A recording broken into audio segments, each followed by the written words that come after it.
Hi, അപ്പോൾ എല്ലാവർക്കും എൻ്റെ വീഡിയോയിലേക്ക് സ്വാഗതം. അപ്പോൾ ഞാൻ ഇന്ന് വന്നിരിക്കുന്നത് നമ്മൾ കഴിഞ്ഞ വീഡിയോയിൽ നമ്മൾ ബോഡിയിൽ നിന്ന് നേരിട്ട് അളവെടുക്കുന്നത് വീഡിയോ എടുത്തിരുന്നു. അപ്പോൾ അത് എങ്ങനെയാണ് നമുക്കിനി തുണിയിലേക്ക് ചെയ്യാൻ നോക്കാം. അതിനുവേണ്ടി എന്തൊക്കെ അളവുകൾ എങ്ങനെയൊക്കെയാണ് മാറ്റേണ്ടത് എന്നൊക്കെ, എത്ര ലൂസ് വേണമോ, എത്ര ലൂസ് കൊടുക്കണം എന്നൊക്കെ നമുക്ക് ഇതിൽ നോക്കാം. ഓക്കെ, അപ്പോൾ ഞാൻ ലൈനിങ് ബ്ലൗസാണ്. ലൈനിങ് ഇങ്ങനെ ഇട്ടിട്ടുണ്ട്. അപ്പോൾ ഞാൻ എപ്പോഴും പറയാനുള്ളതുപോലെ തന്നെ നമ്മുടെ ലൈനിങ് സ്ട്രെയിറ്റ് ആക്കാം. അപ്പോൾ അതിന് വേണ്ടിയിട്ട് ഒരു സ്ട്രെയിറ്റ് ലൈനിങ് സ്ട്രെയിറ്റ് ആക്കിയിട്ടൊരു ലൈൻ വരക്കാം. ഇങ്ങനെ വരച്ചെടുത്തിട്ടുണ്ട്. ഇനി നമുക്ക് 1/2 ഇഞ്ച് സീം അലവൻസ് ആയിട്ട് നമുക്ക് കൊടുക്കണം അടിയിൽ. ഞാൻ എപ്പോഴും ഇവിടുന്ന് ഇതാണ് അടിഭാഗമായിട്ട് എടുക്കല്, ഇതാണ് മുകൾ വശമായിട്ട് എടുക്കാറ്. അപ്പോൾ നമുക്ക് അഡ്ജസ്റ്റ് ചെയ്തിട്ട് നമുക്ക് എല്ലാ വശത്തും തുണിയൊക്കെ കിട്ടും. ഓക്കെ, അപ്പോൾ ഞാനിവിടെ താഴത്തെ ഭാഗമാണ് ലെവലാക്കിയിരിക്കുന്നത്. ഇനി അതിൻ്റെ കൂടെ നമുക്ക് ടോട്ടൽ ലെങ്ത്ത് അടയാളപ്പെടുത്താം. ടോട്ടൽ ലെങ്ത്ത് എനിക്ക് വരുന്നത് 13 ഇഞ്ചാണ്. അപ്പോൾ ഞാൻ 13 ഇഞ്ച് ടോട്ടൽ ലെങ്ത്ത് അടയാളപ്പെടുത്തിയിട്ടുണ്ട്. ഇവിടെയും 13 ഇഞ്ച് അടയാളപ്പെടുത്താം. ഒരു സ്ട്രെയിറ്റ് ലൈന് വരക്കാം. അപ്പോൾ അതിന് കൂടിയും നമുക്ക് ഷോൾഡർ അറ്റാച്ച് ചെയ്യാൻ വേണ്ടിയിട്ട് 1/2 ഇഞ്ച് നമുക്ക് ഇങ്ങനെ 1/2 ഇഞ്ചും കൂടി വരച്ചെടുക്കണം. ഓക്കെ, ഇനി നമുക്ക് എന്താ ചെയ്യേണ്ടതെന്ന് വെച്ച് കഴിഞ്ഞാൽ 1/2 ഇഞ്ച് നമ്മൾ വരച്ചെടുത്തു. ഇനി നമുക്ക് ഷോൾഡർ അടയാളപ്പെടുത്തണം. ഷോൾഡർ നമ്മൾ നേരിട്ട് ബോഡിയിൽ നിന്ന് എടുത്തതായതുകൊണ്ട് 15 ഇഞ്ചാണ് എനിക്ക് ഷോൾഡർ കിട്ടിയിരിക്കുന്നത്. അപ്പോൾ നമ്മൾ അത് 15ഉം അങ്ങനെ തന്നെ, അതായത് 7.5 ഇഞ്ച് കംപ്ലീറ്റ് ആയിട്ട് അടയാളപ്പെടുത്താൻ പാടില്ല. അപ്പോൾ ഷോൾഡർ ഇറങ്ങിപ്പോവുകയൊക്കെ ചെയ്യും. കാരണം ഇത് ബ്ലൗസ് ശരീരത്തിന് ഫിറ്റായിട്ട് കിടക്കേണ്ടതുകൊണ്ടാണ് അങ്ങനെ ഇറങ്ങിപ്പോകുന്നത്. ആ സമയത്ത് നമുക്ക് ചുരിദാറാണെങ്കിൽ നമുക്ക് അത്രക്ക് ബുദ്ധിമുട്ട് വരില്ല. പക്ഷേ ബ്ലൗസ് ആകുമ്പോൾ കപ്പ് ഷേപ്പ് അതൊക്കെ വരുമ്പോൾ നമ്മൾ എന്തായാലും ഷോൾഡർ ഇറങ്ങിപ്പോവും. അപ്പോൾ നമ്മൾ എന്താ ചെയ്യേണ്ടതെന്ന് വെച്ച് കഴിഞ്ഞാൽ, നമ്മുടെ ബാക്ക് നെക്ക് എങ്ങനെയായാലും ബാക്ക് നെക്ക് മാത്രം നോക്കിയാൽ മതി, ഫ്രണ്ട് നെക്ക് നോക്കേണ്ട ആവശ്യമില്ല. ബാക്ക് നെക്ക് എത്രയാണുള്ളത് നോക്കാം. അപ്പോൾ ബാക്ക് നെക്ക് എനിക്ക് വരുന്നത് 7 ഇഞ്ചാണ്. ഓക്കെ, അപ്പോൾ 7 ഇഞ്ച് ബാക്ക് നെക്ക് വരുമ്പോൾ നമ്മൾ 15 ഇഞ്ച് ഷോൾഡറുണ്ട്, 7 ഇഞ്ച് ബാക്ക് നെക്കും ഉണ്ട്. അപ്പോൾ നമ്മൾ എന്താ ചെയ്യേണ്ടത്, ഈ നെക്കിൻ്റെ അളവുണ്ടല്ലോ 7 ഇഞ്ച്, ആ 7 ഇഞ്ച് ഇൻറ്റു 0.25, ഒരു 1/4 ഇഞ്ച് കൊണ്ട് നമ്മുടെ ബാക്ക് നെക്കിനെ ഇൻറ്റു ചെയ്യാം. ഓക്കെ, അപ്പോൾ എത്ര കിട്ടും? നമുക്ക് 1.25 ഇഞ്ച് കിട്ടും. ആ 1.25 ടോട്ടൽ ഷോൾഡറിൽ നിന്ന് 1.25 കുറക്കണം. അതായത് ടോട്ടൽ ഷോൾഡർ 15 ഇഞ്ചാണ്. അതിൽ നിന്ന് അതിൻ്റെ നേരെ പകുതി 7.5 നമുക്കിവിടെ അടയാളപ്പെടുത്താം. അപ്പോൾ അതിൽ നിന്ന് 1.25 ഇഞ്ച് ഇവിടെ ഇങ്ങോട്ടേക്ക് ബാക്കോട്ടേക്ക് അടയാളപ്പെടുത്താം. അതായത് നമുക്ക് ഇത്രയേ വേണ്ടൂ. ബാക്കിയുള്ളത് എത്രയാണ്? 5.25 ഇഞ്ചാണ്. അപ്പോൾ ആ 5.25 ഇഞ്ചാണ് നമ്മളിവിടെ സീം അലവൻസ് ഒന്നും ചെയ്യേണ്ട ആവശ്യമില്ല, അങ്ങനെ തന്നെ അങ്ങ് കൊടുത്താൽ മതി. 5.25 ഇഞ്ചാണ്. അപ്പോൾ അത് 5.25 നമുക്കിവിടെ ജസ്റ്റ് താഴത്തോട്ടേക്ക് അടയാളപ്പെടുത്തി കൊടുക്കാം. 5.25 നമ്മൾ ഷോൾഡർ തന്നെ താഴത്തോട്ടേക്ക് ജസ്റ്റ് അടയാളപ്പെടുത്താം. എത്രയാണ് അടയാളപ്പെടുത്തേണ്ടത്, ഷോൾഡർ തന്നെ വേണോ എന്നൊക്കെ നമുക്ക് ഡൗട്ട് വരും. അതിന് വേണ്ടിയിട്ട് നമുക്ക് ജസ്റ്റ് ഷോൾഡർ എത്രയാണോ അത് തന്നെ തൽക്കാലം അടയാളപ്പെടുത്തി കൊടുക്കാം. എന്നിട്ട് നമുക്ക് ബാക്കി നോക്കിയാൽ മതി. ഇനി നമ്മൾ ചെസ്റ്റ് അടയാളപ്പെടുത്തണം. അപ്പോൾ ചെസ്റ്റ് അതായത് നമ്മുടെ ഈ ആം ഹോളിൻ്റെ അടയാളപ്പെടുത്തിയ ഭാഗമുണ്ടല്ലോ, ആം ഹോൾ മുതൽ ബ്രസ്റ്റ് ഇവിടെയാണെങ്കിൽ ആം ഹോൾ മുതലുള്ള നമ്മൾ റൗണ്ടാക്കി പിടിച്ചിട്ടുള്ള ഇത് അളവെടുത്തിനല്ലോ, ആ അളവാണ് ചെസ്റ്റായിട്ട് കൂട്ടുന്നത്. ബ്രസ്റ്റിൻ്റെ അടുക്ക നമ്മൾ എടുത്ത അളവ്, അതായത് ചുരിദാറിൽ ചെസ്റ്റ് എന്ന് പറയുന്നത് ബസ്റ്റ് അളവാണ്. പക്ഷേ ബ്ലൗസ് എന്ന് പറഞ്ഞാൽ ചെസ്റ്റ് എന്ന് പറയുമ്പോൾ ബസ്റ്റ് അളവല്ല, അതിന് മുകളിൽ നമ്മൾ എടുക്കുമല്ലോ, അപ്പർ ബസ്റ്റ് എന്ന് പറയും, ആ ബസ്റ്റ് അളവാണ് ഇവിടെ കൊടുക്കേണ്ടത്. ചെസ്റ്റിൻ്റെ അളവ് നമ്മൾ ഈ ബ്രസ്റ്റിൻ്റെ അളവിലേക്കാണ് വരുന്നത്. ഓക്കെ, അപ്പോൾ നമുക്ക് ഇവിടുന്ന് ചെസ്റ്റ് എടുക്കാം. ചെസ്റ്റ് എന്ന് പറയുന്നത് 35 ഇഞ്ചാണ് ടോട്ടൽ ചെസ്റ്റ് എന്ന് പറയുന്നത്. അപ്പോൾ അതിൻ്റെ 4 ഭാഗം അത് എത്രയാണെന്ന് നോക്കാം. അപ്പോൾ 8.25 വരിക. അപ്പോൾ നമുക്കിവിടെ 8.25 തന്നെ അടയാളപ്പെടുത്തി കൊടുക്കാം. നമ്മൾ ഒരു ലൂസും ഇവിടെ കൊടുക്കേണ്ട ആവശ്യമില്ല. ബ്ലൗസാണ്, അതുകൊണ്ടാണ് ഒരു ലൂസും കൊടുക്കേണ്ട ആവശ്യമില്ല.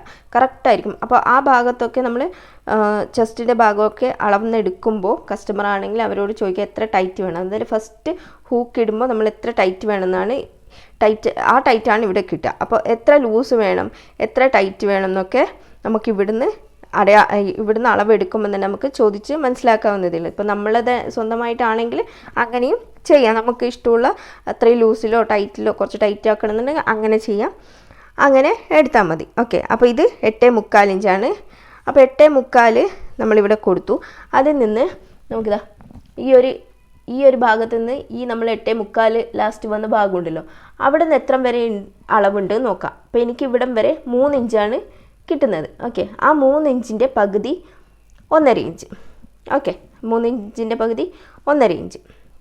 അവിടെ നിന്ന് ഇങ്ങോട്ടേക്ക്, അതായത് ആം ഹോളിൻ്റെ ലൈനിൻ്റെ ഭാഗത്തേക്ക് ഒരു 1/2 ഇഞ്ച് അടയാളപ്പെടുത്താം. 1/2 ഇഞ്ച് അടയാളപ്പെടുത്താം. ഓക്കെ, ഇതിൻ്റെ ഈ ഒരു ഭാഗത്തിന് മാത്രം സെൻറ്റർ കണ്ടെടുത്താൽ അതിൽ നിന്ന് ഒരു 1/2 ഇഞ്ച് ബാക്കോട്ടേക്ക്, അതായത് ഈ ആം ഹോളിൻ്റെ ഭാഗത്തേക്ക് 1/2 ഇഞ്ച് അടയാളപ്പെടുത്തിയിട്ട് നമുക്കിതാ ഇങ്ങനെ അടയാളപ്പെടുത്തിയിട്ട് 1/2 ഇഞ്ചിൽ റൗണ്ട് ഷേപ്പ് വരക്കാം. എന്നിട്ട് നമുക്ക് എത്രയാണ് ഇത് ആം ഹോൾ റൗണ്ട് എത്രയാണ് കിട്ടുന്നത് നോക്കാം. എനിക്കിപ്പോൾ 8 ഇഞ്ച് കിട്ടുന്നുണ്ട്. എൻ്റെ ആം ഹോൾ ടോട്ടൽ റൗണ്ട് എന്ന് പറയുന്നത് 16 അരിയാണ്. അപ്പോൾ 8.25 ഇഞ്ച് വരും. അപ്പോൾ നമ്മളിതാ ഇവിടുന്ന് ഇങ്ങനെ നമ്മൾ തയ്ക്കാൻ എടുക്കുന്ന സീം അലവൻസും കൂടി നോക്കുമ്പോൾ 8.25 ഇഞ്ച് 8.5 ഇഞ്ചോളം നമുക്ക് കിട്ടുന്നുണ്ട്. ഓക്കെ, അപ്പോൾ ഒരു 1/4 ഇഞ്ച് കുറഞ്ഞാലും ഈ വരക്കുന്ന ഭാഗത്ത് 1/4 ഇഞ്ച് കുറഞ്ഞാലും കുഴപ്പമൊന്നുമില്ല. അപ്പോൾ നമ്മൾ അടിച്ച് സ്റ്റിച്ച് ചെയ്ത് വരുമ്പോൾ നമുക്ക് അത്രയും ഭാഗം കവർ ആയിക്കോളും. ഓക്കെ, അപ്പോൾ ഇതാണ് ബാക്ക് സൈഡ്. അപ്പോൾ നമുക്കിത് അപ്പോൾ ഇത് ഓക്കെയാണ്. എൻ്റെ ഈ ഒരു 5.5 ഇഞ്ച് ഞാൻ ഇറക്കിയത് ഓക്കെയാണ്. അപ്പോൾ ഒന്നും മാറ്റാനൊന്നുമില്ല. ഇനി നമുക്ക് സീം അലവൻസ് കൊടുക്കാം. ഇനി നമുക്ക് താഴ്ഭാഗത്തേക്ക് എന്താ ചെയ്യേണ്ടതെന്ന് വെച്ച് കഴിഞ്ഞാൽ നമ്മുടെ വേസ്റ്റ് ഉണ്ടല്ലോ, ആ വേസ്റ്റ് നമുക്ക് നോക്കാം. വേസ്റ്റ് എന്ന് പറയുന്നത് എനിക്ക് 31.5 ഇഞ്ചാണ്. 7.25 ഇഞ്ച് വരും, ഏകദേശം 7.25 ഇഞ്ച് വരും. അപ്പം ഞാനിവിടെ 7.25 ഇഞ്ച് ഇവിടെ അടയാളപ്പെടുത്തി കൊടുക്കുന്നുണ്ട്. പ്ലസ് അതിൻ്റെ കൂടെ 1 ഇഞ്ചും കൂടി ആഡ് ചെയ്യാം. എന്നിട്ട് അതിൻ്റെ കൂടെ സീം അലവൻസ് എത്രയാണ് നിങ്ങൾ എത്രയാണ് കൊടുക്കുന്നത്. ഞാനിപ്പോൾ 1.5 ഇഞ്ചാണ് കൊടുത്തത്. അത് തന്നെ അടയാളപ്പെടുത്തി അങ്ങനെ ചെയ്യാം, കുഴപ്പമൊന്നുമില്ല. അപ്പോൾ ഇനി ചെയ്യേണ്ടതെന്ന് വെച്ചാൽ നമ്മൾ ഈ 1 ഇഞ്ച് എക്സ്ട്രാ കൊടുത്തിട്ടുണ്ടല്ലോ ടക്കിന് വേണ്ടിയിട്ട്, ആ ടക്കിന് വേണ്ടതും കൂടി എടുത്തിട്ട് 7.25 ഇഞ്ച്, അപ്പോൾ അതും കൂടി കൂട്ടുമ്പോൾ 8.25 ഇഞ്ച് വരും. ഓക്കെ, ഇനി അതിൻ്റെ സെൻറ്റർ കണ്ടുപിടിക്കാം. 4.5 ഇഞ്ചിൽ ഞാൻ അടയാളപ്പെടുത്താണ്. 4.5 ഇഞ്ച് ഒന്ന് മുകളിലോട്ടേക്ക് അടയാളപ്പെടുത്തി ഒരു സ്ട്രെയിറ്റ് ലൈൻ വരക്കാം. എന്നിട്ട് അതിൽ നിന്ന് ഈ സീം അലവൻസ് ഒഴിവാക്കി, സീം അലവൻസ് വേണ്ട, സീം അലവൻസിൻ്റെ മുകളിൽ നിന്ന് ഒരു 4 ഇഞ്ചിൽ നമുക്ക് ടക്ക് പിടിക്കാം. ഓക്കെ, എന്നിട്ട് അപ്പോൾ ടക്കിൻ്റെ നീളം ഇത്രയാണ്. ഇനി ഇവിടെ നമ്മളിവിടെ 1 ഇഞ്ചാണല്ലോ കൊടുത്തത്, ആ 1 ഇഞ്ച് ഇവിടെ കവർ ചെയ്ത് 1/2 ഇഞ്ചും ഇവിടെ ഇങ്ങനെ കൊടുത്ത് നോക്കിതാ ഇവിടത്തേക്ക് ഇങ്ങനെ ടക്ക് നമ്മൾ റെഡിയാക്കി. അപ്പോൾ ഇത്ര നീളേ വേണ്ടു, ഈ നീളം വേണ്ട, ജസ്റ്റ് നമ്മൾ വരച്ചതാണല്ലോ അത് വേണ്ട. ഓക്കെ, അപ്പോൾ നമ്മൾ ഈ ബാക്ക് സൈഡ് ഏകദേശമായിട്ടുണ്ട്. ഇനി നമുക്ക് ഈ സീം അലവൻസ് തമ്മിൽ യോജിപ്പിക്കാം. ഓക്കെ, ഇനി നമുക്ക് നെക്കാണ് വേണ്ടത്. അപ്പോൾ നെക്കിന് വേണ്ടിയിട്ട് നമ്മളിപ്പോൾ നെക്ക് അകലം എത്രയാണ് എന്നൊക്കെ കൺഫ്യൂഷനുള്ള ആൾക്കാർക്ക് നമ്മൾ നോക്കിയാൽ മതി. എന്താണെന്ന് വെച്ച് കഴിഞ്ഞാൽ സാധാരണ ആൾക്കാർക്ക്, അതായത് കുറച്ച് പ്രായമായ ആൾക്കാർക്കൊക്കെ നമ്മൾ 2.5 ഇഞ്ചാണ് ഷോൾഡറിൻ്റെ വിഡ്ത്ത് വയ്ക്കുക. ഷോൾഡറിൻ്റെ വിഡ്ത്താണ്, നെക്കിൻ്റെ അല്ല. ഷോൾഡറിൻ്റെ വിഡ്ത്ത് 2.5 ഇഞ്ചാണ് വയ്ക്കുക. കുറച്ചുകൂടി എന്താ പറയുക, കുറച്ചും കൂടി പ്രായം കുറഞ്ഞ ആൾക്കാർക്ക്, അതായത് വൈഡ് നെക്ക് വേണമെന്നുള്ള ആൾക്കാർക്കൊക്കെ നമ്മൾ ഒരു 2 ഇഞ്ചൊക്കെ വെച്ചാൽ മതി. ബോട്ട് നെക്കാണെങ്കിൽ 1 ഇഞ്ച് അങ്ങനെയൊക്കെ പോകും. അപ്പോൾ നമ്മൾ സാധാരണ വയ്ക്കുക 2.5 ഇഞ്ചാണ്. അപ്പോൾ നമുക്ക് ഒരു 2.25 ഇഞ്ച് നമുക്കിവിടെ നോർമൽ ബ്ലൗസാണ്, വേറെ കുഴപ്പമൊന്നുമില്ല എന്നാണെങ്കിൽ 2.25 ഇഞ്ചിൽ നമുക്കിവിടെ ഇതിൻ്റെ വിഡ്ത്ത് കൊടുക്കാം. ഓക്കെ, നിങ്ങൾക്ക് അത്ര വിഡ്ത്ത് വേണ്ടെന്നുണ്ടെങ്കിൽ 2 കൊടുത്താൽ മതി. ഓക്കെ, അപ്പോൾ നിങ്ങൾക്ക് നെക്കിൻ്റെ വൈഡ് കാൽക്കുലേറ്റ് ചെയ്യാൻ അല്ലെങ്കിൽ കണ്ടുപിടിക്കാൻ ബുദ്ധിമുട്ടാണ് എന്നാണെങ്കിൽ നിങ്ങൾ കസ്റ്റമറോട് ചോദിച്ചാൽ മതി. അവിടെ ടാപ്പ് വെച്ചിട്ട് നമ്മൾ ഷോൾഡർ ടാപ്പ് വെച്ചിട്ട് എത്ര ഇതിൻ്റെ വിടുത്ത് വേണം എന്ന് ചോദിച്ചാൽ മതി. അവർ പറഞ്ഞു തരുമല്ലോ, നമുക്ക് ഇത്ര വേണ്ടു, അല്ലെങ്കിൽ ഇത്ര കൂടുതൽ വേണം, അല്ലെങ്കിൽ ഇത്ര വേണ്ട, കുറവ് മതി എന്നൊക്കെ അവർ പറഞ്ഞു തരുമല്ലോ. അത്ര മാത്രം എടുത്താൽ മതി. അപ്പോൾ ഞാനിവിടെ 2.25 ഇഞ്ചാണ് വെക്കുന്നത്. ഓക്കെ, ഇനി അത് താഴത്തേക്കും 2.25 ഇഞ്ചിൽ നമുക്ക് എടുക്കാം.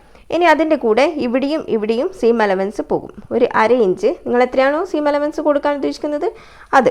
ചിലർക്ക് 1/4 ഇഞ്ചിൽ അടിച്ച് റെഡിയാക്കാൻ പറ്റും, ചിലർക്ക് 1/2 ഇഞ്ച് വേണം, അങ്ങനെയൊക്കെ ഉണ്ടാവുമല്ലോ. അപ്പോൾ ഞാനിവിടെ 1/4 ഇഞ്ച് അപ്പുറം ഇപ്പുറമായിട്ട് 1/4 ഇഞ്ചാണ് കൊടുക്കുന്നത്. അപ്പോൾ 2.25 ഇഞ്ച് എനിക്ക് ഇവിടത്തേക്ക് വേണം. ഇനി ബാക്കിയുള്ളതാണ് 2.25 ഇഞ്ച് തന്നെയാണ് എനിക്കിവിടെ കിട്ടുന്നത്, 2.25 ഇഞ്ച്. ഇനി ബാക്കിയുള്ളതാണ് നമ്മുടെ നെക്കിൻ്റെ വിഡ്ത്ത് എന്ന് പറയുന്നത്. അപ്പോൾ നെക്കിൻ്റെ ലെങ്ത്ത് എടുക്കേണ്ടത്, എനിക്ക് നെക്കിൻ്റെ ലെങ്ത്ത് ബാക്കാണിത്. അപ്പോൾ നെക്കിൻ്റെ ലെങ്ത്ത് 7 ഇഞ്ചാണല്ലോ. അപ്പോൾ ഞാൻ 7 ഇഞ്ചിൽ ഞാൻ നെക്കിൻ്റെ ലെങ്ത്ത് അടയാളപ്പെടുത്താണ്. അപ്പോൾ 7 ഇഞ്ച് തന്നെ അടയാളപ്പെടുത്തിയാൽ മതി, അതിൻ്റെ അകത്ത് കുറക്കൊന്നും വേണ്ട. അതായത് 1/4 ഇഞ്ച് കുറക്കണമല്ലോ, ഇവിടുന്ന് സീം അലവൻസ് പോകുമ്പോൾ അടിച്ച് വരുമ്പോൾ സീം അലവൻസ് പോകുമല്ലോ, അങ്ങനെ നോക്കണ്ട. അതൊക്കെ സ്റ്റിച്ചിങ്ങിൽ ഞാൻ എങ്ങനെയാണ് അഡ്ജസ്റ്റ് ചെയ്യേണ്ടത് ഞാൻ പറഞ്ഞുതരാം. ഇപ്പോൾ എത്രയാണോ നമ്മൾ നെക്ക് ഇറക്കാൻ വേണ്ടത് അത് കംപ്ലീറ്റ് ആയിട്ട് ഇവിടെ അടയാളപ്പെടുത്തി കൊടുക്കാം. എന്നിട്ട് കുറച്ച് വൈഡാക്കണം എന്നുണ്ടെങ്കിൽ നമുക്ക് 1 ഇഞ്ചോ 1/2 ഇഞ്ചോ നമുക്കിങ്ങനെ പുറത്തേക്ക് കൊടുത്തിട്ട് നമുക്ക് ചെയ്തെടുക്കാവുന്നതേ ഉള്ളൂ. ഓക്കെ, ഇവിടുന്ന് ഇങ്ങനെ വൈഡാക്കിയിട്ട് ഇങ്ങനെ എടുക്കാം. അപ്പോൾ നമുക്ക് നല്ല യൂനെക്ക് നമുക്ക് കിട്ടും. ഓക്കെ, അപ്പോൾ ഇത്രയേ ഉള്ളൂ ബാക്ക് സൈഡ്. അപ്പോൾ നമുക്കത് കട്ട് ചെയ്തെടുക്കാം. അത് കട്ട് ചെയ്യാണ്.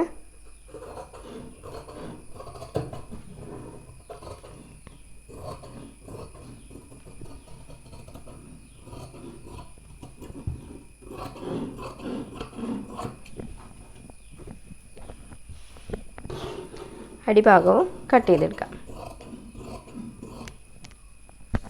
ഇനി നമുക്കിവിടെയൊക്കെ നോച്ച് കൊടുക്കണം കംപ്ലീറ്റ് ആയിട്ട്. എവിടെയൊക്കെയാണ് ഉള്ളത് അവിടെയൊക്കെ നോച്ച് കൊടുക്കാം. ഇവിടെയൊക്കെ നോച്ച് കൊടുക്കാം. ഒരു സ്ഥലത്തും വിട്ടു പോകണ്ട, കാരണം അപ്പുറത്തേക്ക് എടുക്കുമ്പോൾ നമുക്ക് ഡൗട്ട് വരും. ഇനി നമുക്ക് എന്താണെന്ന് വെച്ചാൽ നേരെ ഓപ്പോസിറ്റ് മറിച്ചിടാം. എന്നിട്ട് നോച്ച് കൊടുത്തത് കൊണ്ട് നമുക്ക് ഈസി ആയിട്ട് ഇവിടെ കൊടുക്കാൻ പറ്റും. എന്നിട്ട് അപ്പുറത്തേക്കും സ്കെച്ച് ചെയ്യണം. എല്ലാ കാര്യങ്ങളും അപ്പുറത്തെ സൈഡിലേക്കും സ്കെച്ച് ചെയ്തെടുക്കാം. ഈ നെക്ക് അടക്കം നമുക്ക് ഇതിപ്പോൾ ലൈനിങ് ആകുമ്പോൾ നമുക്ക് മനസ്സിലാവുമല്ലോ ഇവിടെയാണ് ഉള്ളതെന്ന്. അതുകൊണ്ട് ആ ഒരു ഇതിൽ ഒന്ന് ജസ്റ്റ് അടയാളപ്പെടുത്തിയാൽ മാത്രം മതി. ഓക്കെ, അപ്പോൾ നമ്മൾ ബാക്ക് നെക്കിൻ്റെ കാര്യം കഴിഞ്ഞു. അപ്പോൾ ഫ്രണ്ട് പാർട്ടിൻ്റെത് ഞാൻ അടുത്ത വീഡിയോ ആയിട്ട് ചെയ്യാം. അപ്പോൾ വീഡിയോ ഇഷ്ടപ്പെട്ടിട്ടുണ്ടെങ്കിൽ എല്ലാവരും ഒന്ന് ലൈക്ക് ചെയ്യുക, സബ്സ്ക്രൈബ് ചെയ്യുക. അപ്പോൾ അടുത്ത വീഡിയോ ആയിട്ട് വേഗം തന്നെ കാണാം. ബൈ.